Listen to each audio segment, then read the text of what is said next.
So in your time in Colorado, you met people who really touched your lives in a lot of ways. Yeah.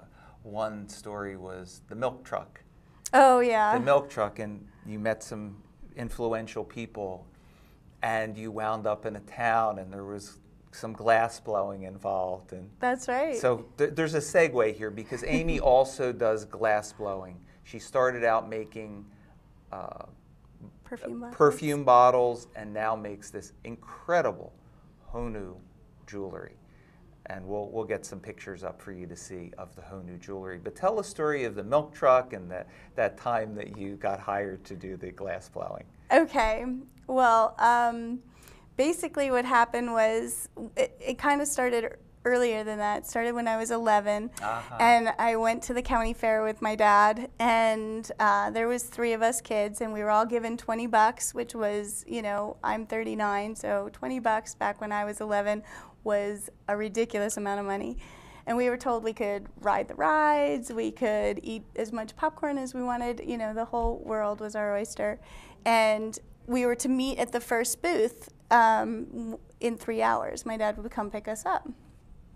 And so he tells the story, I don't really totally remember it, but I guess I never went anywhere. I just had the $20 in my hand, and still exactly like where he had given it to me, and I was watching the first booth, and that was like this guy was making these unicorns and beautiful, you know, Pegasuses out of glass, and I was like, oh my God, that's what I want to do when I grow up. So I ran home to my mom, and it's like, Mom, this is what I want to do when I grow up. I want to blow glass and make these beautiful animals. And to me, it was like seeing a magician. You know, he was just turning these things out of nothing into these beautiful crystal fairies and elves and ballerinas, and it was just amazing.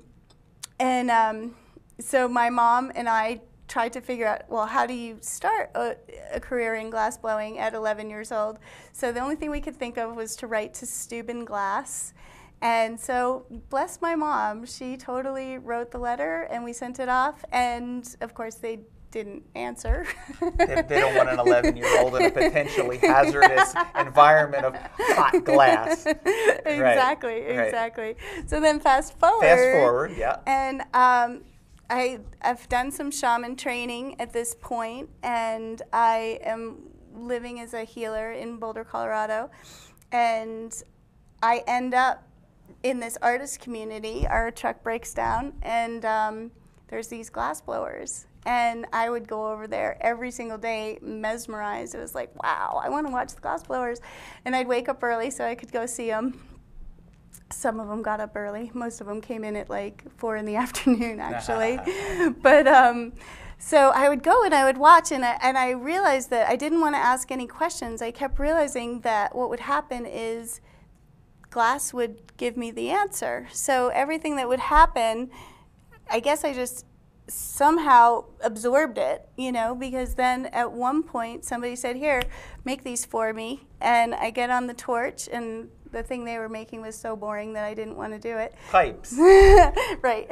And so I started making little dragon with gossamer wings and little horn and little claws. And you had never done this before? Never done it before. Okay. And, you know, I think it was God moving through me to tell me I was supposed to do it, because it came out perfectly. It came out beautiful. It came out, and what I didn't realize was that everybody had stopped what they were doing in the studio and kind of gathered around me and were like, oh my God, you need to do this for a living.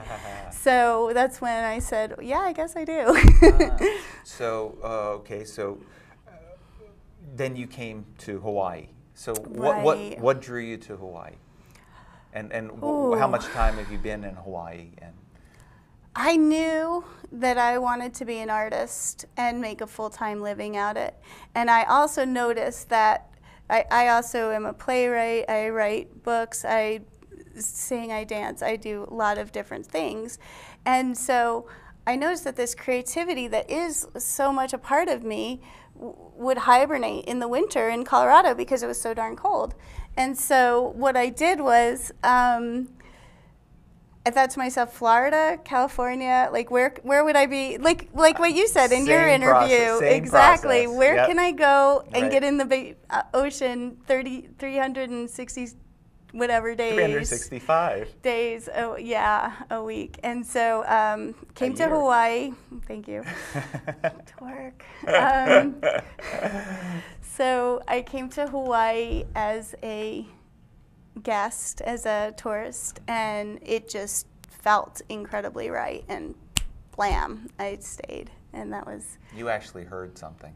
Yeah, I did. It's one of these cosmic stories. It's a cosmic story, but basically I heard a voice that said to me, welcome home, Amy, and I got off the plane. I heard this voice and I thought, who knows I'm here? I was here by myself, and I turned around and I looked and there was nobody, and I'm still getting goosebumps just thinking about it. It was just a very kind of interesting experience, because it wasn't the voice that always talks to you in your head. It was a voice outside of myself. So I just knew I was supposed to be here. And you lived on Big Island. Lived on Big Island. And you lived on Maui. You were telling me this place on Big Island is kind of off the grid. Beaten path. Off the beaten path. Definitely. What is it, how would you compare in your experience Big Island, Maui, and what is it that ultimately had you feel like this was your home? Very great question. Anybody who's been to the Big Island recognizes a certain vibration that's there that feels very survival-ish. And I've talked to a lot of people on the Big Island, and it very likely could be connected to the root chakra. And I always just felt like I was surviving there, surviving and fighting and scared, and there's this energy there that's what I call scarcity consciousness. And it was hard to fight. I knew that I was more than that. I knew that, scarcity is a frame of mind, and that it will, basically kill you.